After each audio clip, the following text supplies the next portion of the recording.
Israel Hamas युद्ध का आज 18वां दिन है। बीते 18 दिनों में इजरायल अपने नागरिकों की मौत का बदला ले रहा है और हमास के आतंकियों को खत्म कर रहा है।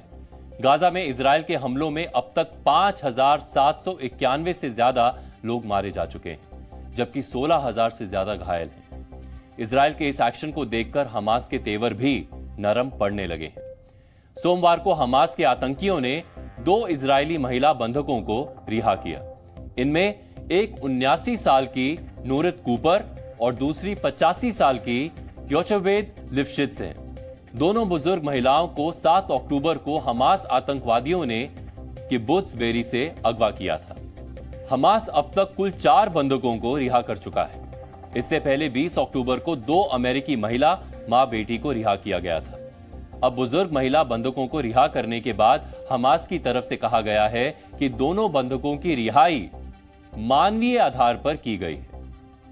अब जरा सोचिए, मानवीय आधार की बात कौन कर रहा है? वो आतंकी संगठन जिसने इजरायल में घुसकर 1400 निर्दोष लोगों की बेरहमी से हत्या की, बच्चों बुजुर्गों की जान ली।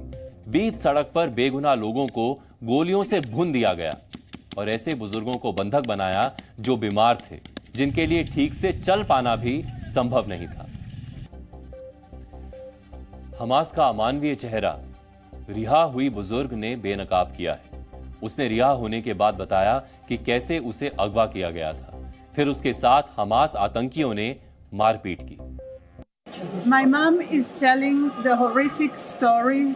She's saying that many people, a swarm of people came through the fence.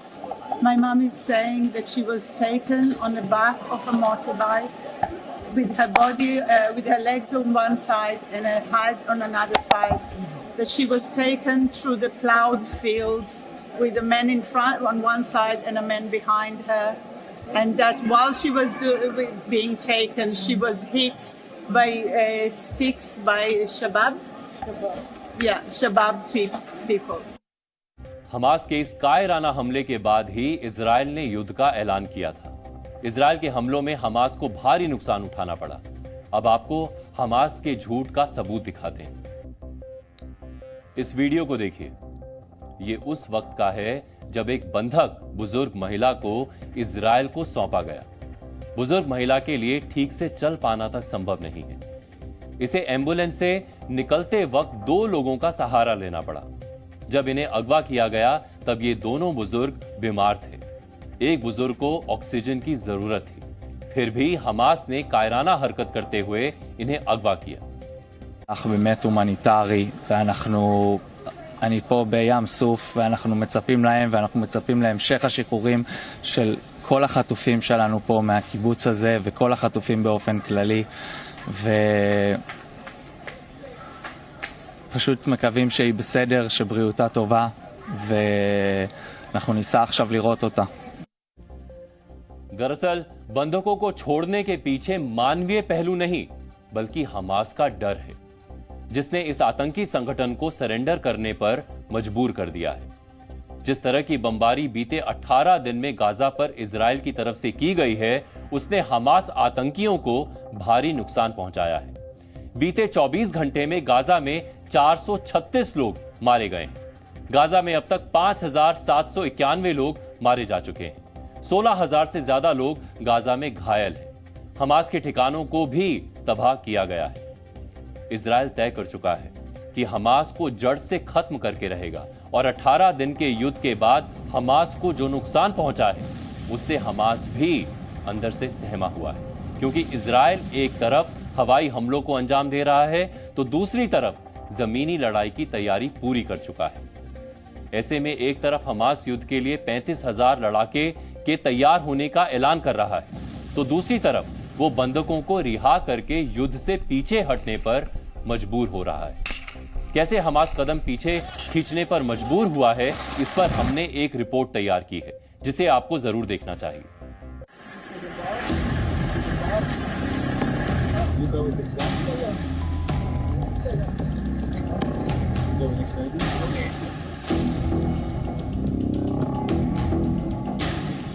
Hamas 2 Israeli महिला बंधकों को रिहा करने पर मजबूर हुआ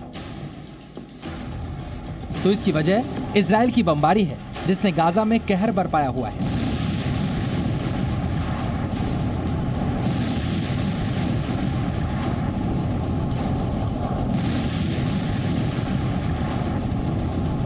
नेतन्याहू की हमास को खत्म करने की कसम और सेना के एक्शन से हमास सहम गया है, जिसके बाद पिछले 4 दिन में हमास ने कुल 4 बंधकों को रिहा किया है।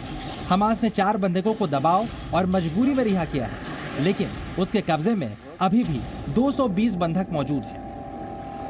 We believe that hostages are being released. Unfortunately, very few and in small number. I mean, they've got more than 200 hostages, and if these 2 people are released, they'll still have more than 200. Hamas ने दोहरी नागरिकता रखने वाले 50 बंधकों को छोड़ने की बात कही थी, लेकिन इन वक्त पर वो इससे मुकर गया। रिपोर्ट्स के मुताबिक हमास ने इजराइल के सामने नई शर्त रखी है। हमास ने 50 बंधकों की रिहाई के बदले फ्यूल सप्लाई की मांग रखी है। गाजा पट्टी में ईंधन सप्लाई रोके जाने से बड़ा संकट पैदा हो गया है। अब हमास बंधकों को छोड़ने के बदले में सौदेबाजी कर रहा है। हमास ने गाजा के बच्चों को अपनी ढाल बनाया है। हमास की तरफ से कहा गया कि फ्यूल सप्लाई नहीं मिली तो अस्पताल में 130 बच्चों की जान को खतरा हो सकता है। इसकी आड़ में हमास चाहता है कि इजराइल गाजा पर हमले रोक दे, लेकिन अमेरिकी राष्ट्रपति जो बाइडेन ने साफ संदेश दिया है कि जब तक हमास सभी बंधकों को रिहा नहीं करेगा, सीज फायर नहीं होगा।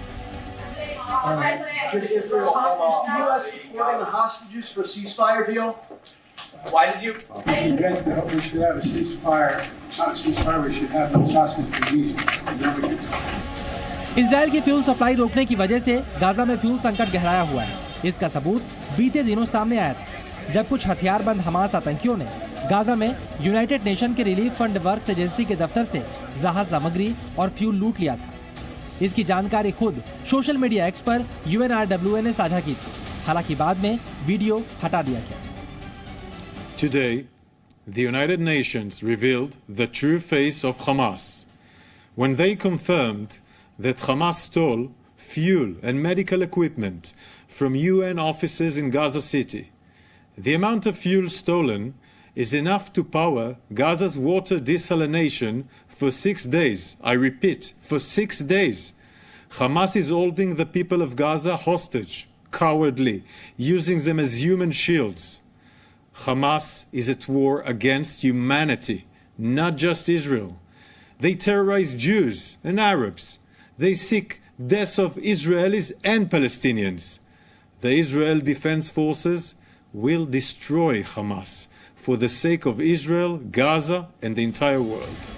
इजराइल जमीनी हमले की तैयारी कर चुका है। उत्तरी गाजा के लोगों को इलाका खाली करने का इजराइल पहले ही अल्टीमेटम दे चुका है। गाजा बॉर्डर पर इजराइल के बैटल टैंक मोर्चा संभाले हुए हैं, लेकिन इजराइल अभी तक जमीनी जंग में नहीं उतरा। इसकी कई वजह हैं। हमास के कब्जे में 220 बंधक अभी भी मौजूद हैं। बंधकों में पश्चिमी देशों के नागरिक भी शामिल हैं। पश्चिमी देश पहले बंधकों की रिहाई चाहते हैं।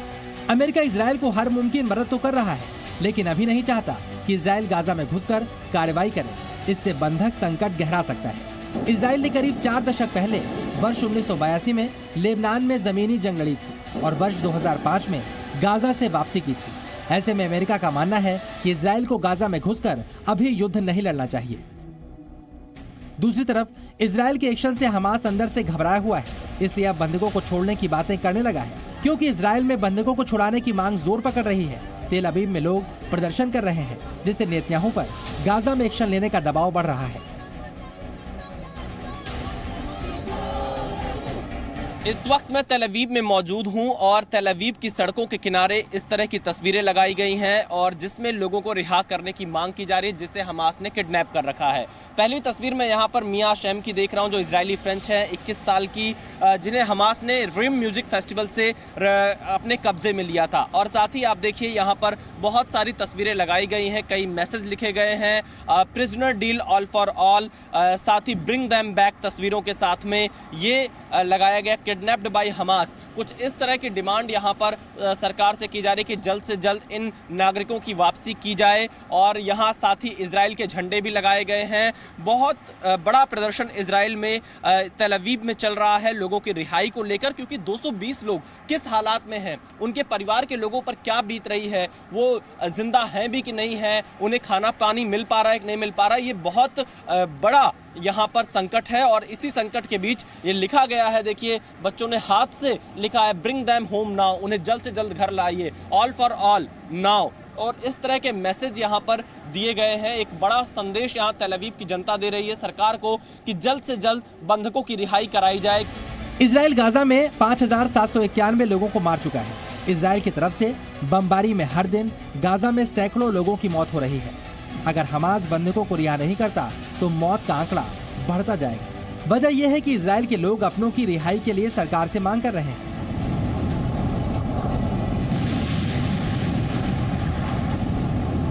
Over 200 Israeli citizens were kidnapped by the Hamas. So what's your demand right now?